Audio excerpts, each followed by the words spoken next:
ಎಲ್ಲರಿಗೂ ಯೂಟ್ಯೂಬ್ ಚಾನಲ್ಗೆ ಸ್ವಾಗತ. ಈ ಒಂದು ವಿಡಿಯೋದಲ್ಲಿ ನಾವು 10ನೇ ತರಗತಿ ಪ್ರಥಮ ಭಾಷೆ ಕನ್ನಡ ಗದ್ಯಪಾಠ 1 ನಮ್ಮ ಭಾಷೆ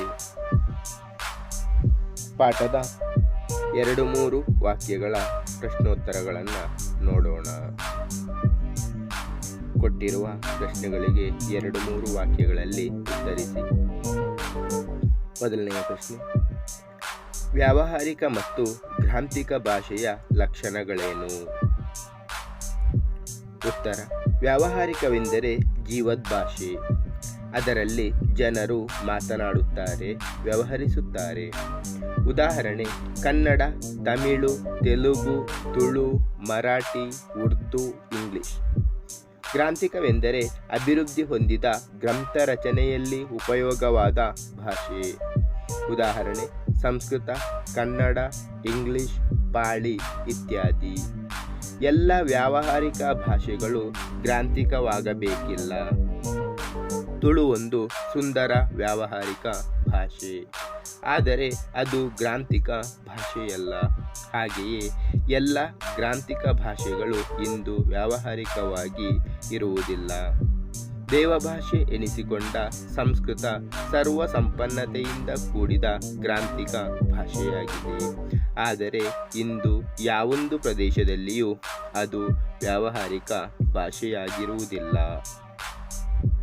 ಎರಡನೆಯ ಪ್ರಶ್ನೆ, ಲಿಪಿಯ ಜಾಡು ಆರಂಭಗೊಂಡ ಬಗೆ ಹೇಗೆ? ಉತ್ತರ: ನವಶಿಲಾಯುಗದ ಮಾನವ ಸಂಚಾರಿ ಜೀವನವನ್ನು ತ್ಯಜಿಸಿ ಒಂದೆಡೆ ಬೀಡು ಬಿಟ್ಟು ಆಸ್ತಿ, ಮನೆ, ಬದುಕು ಮೊದಲಾದ ಭಾವನೆಗಳನ್ನು ತಳೆಯುವುದಕ್ಕೆ ಎಂದು ಮೊದಲು ಮಾಡಿದನೋ ಅಂದು ಆತನಿಗೆ ಲೆಕ್ಕವಿಡುವ ಅವಶ್ಯಕತೆ ಉಂಟಾಯಿತು. ಇದೇ ಲಿಪಿಯ ಉಗಮದ ಕಾಲವೆನ್ನುವರು. ಯಾವ ಓದು ಬರೆಹವಿಲ್ಲದ ಹಳ್ಳಿಯ ಕೆಲಸಗಾರನಾದರೂ ಸರಿಯೇ, ತಾನು ದಿನಗೆಲಸಕ್ಕೆ ಹೋದ ಲೆಕ್ಕವನ್ನು ಗೋಡೆಯ ಮೇಲೆ ದಿನಂಪ್ರತಿ ಒಂದೊಂದು ಗೆರೆ ಎಳೆದು ಗುರುತಿಸಿ ಕೊನೆಯಲ್ಲಿ ಎಣಿಸಿ ಲೆಕ್ಕ ಹಾಕಿ ಸಂಬಳವನ್ನು ಪಡೆಯುತ್ತಾನೆ. ಹಾಲು ಮಾರುವವರು ಹೀಗೆಯೇ ಲೆಕ್ಕವಿಡುವುದುಂಟು. ಹೀಗೆ ಲಿಪಿಯ ಜಾಡು ಆರಂಭಗೊಂಡಿತು. ಮೂರನೆಯ ಪ್ರಶ್ನೆ, ಲಿಪಿಯ ಮೂಲಕ ಜ್ಞಾನ ಭಂಡಾರ ಯಾವ ರೀತಿ ಭದ್ರವಾಯಿತು? ಉತ್ತರ: ಮಾನವನಿಗೆ ಬಿಡುವು ಹೆಚ್ಚಿದಂತೆ ಜೀವನದ ಸೌಕರ್ಯಗಳನ್ನು ವಿಶಿಷ್ಟ ಮೇಧಾಶಕ್ತಿಯಿಂದ ಅಭಿವೃದ್ಧಿಗೊಳಿಸುತ್ತಾ ಹೋದಂತೆ ತನ್ನ ಆಗುಹೋಗುಗಳನ್ನು, ಸುಖ ದುಃಖಗಳನ್ನು ಕಾವ್ಯರೂಪಕ್ಕೆ ಇಳಿಸುವ ಮಾರ್ಗವನ್ನು ಕಂಡುಕೊಂಡನು. ಸಾಹಿತ್ಯ ವಿವಿಧ ರೂಪದಲ್ಲಿ ಬೆಳೆಯಿತು. ಲೆಕ್ಕಪತ್ರಗಳನ್ನಿಡಲು ಉಪಯುಕ್ತವಾದ ಮೂಲಲಿಪಿಯನ್ನು ಮತ್ತಷ್ಟು ಪರಿಷ್ಕರಿಸುತ್ತಾ ಸುಂದರವಾದ ಸಾಹಿತ್ಯ ಕೃತಿಗಳನ್ನು ಬರೆದಿಡುವುದನ್ನು ಮಾನವ ಕಲಿತುಕೊಂಡ.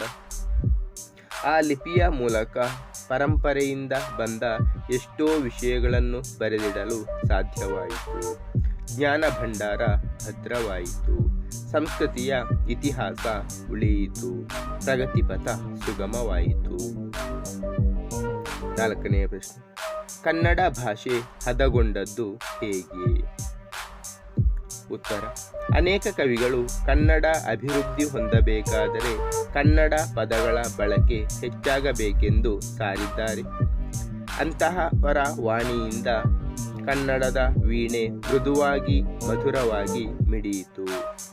ಮುಂದೆ ಬಸವೇಶ್ವರ, ಅಲ್ಲಮ ಪ್ರಭುಗಳಂತಹ ಶರಣವರೇಣ್ಯರು, ಚಾಮರಸ ಕುಮಾರವ್ಯಾಸರಂತಹ ಕವಿಪುಂಗವರು, ಪುರಂದರದಾಸ ಕನಕದಾಸರಂತಹ ದಾಸಶ್ರೇಷ್ಠರು ಸುಲಭ ಮಾರ್ಗವನ್ನೇ ತುಳಿದರು.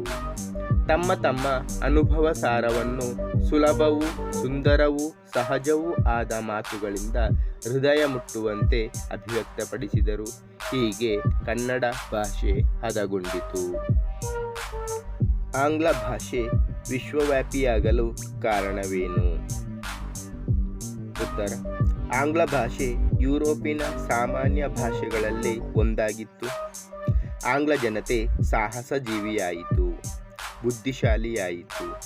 ಸೂರ್ಯನು ಎಂದು ಮುಳುಗನೆನ್ನುವಂತಹ ವಿಸ್ತಾರವಾದ ಸಾಮ್ರಾಜ್ಯವನ್ನು ಸ್ಥಾಪಿಸಿತು.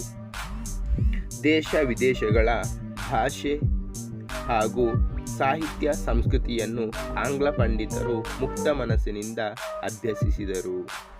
ತನ್ಮೂಲಕ ತಮ್ಮ ಭಾಷೆ ಮತ್ತು ಸಾಹಿತ್ಯವನ್ನು ಹಿಗ್ಗಿಸಿದರು, ಅರಳಿಸಿದರು.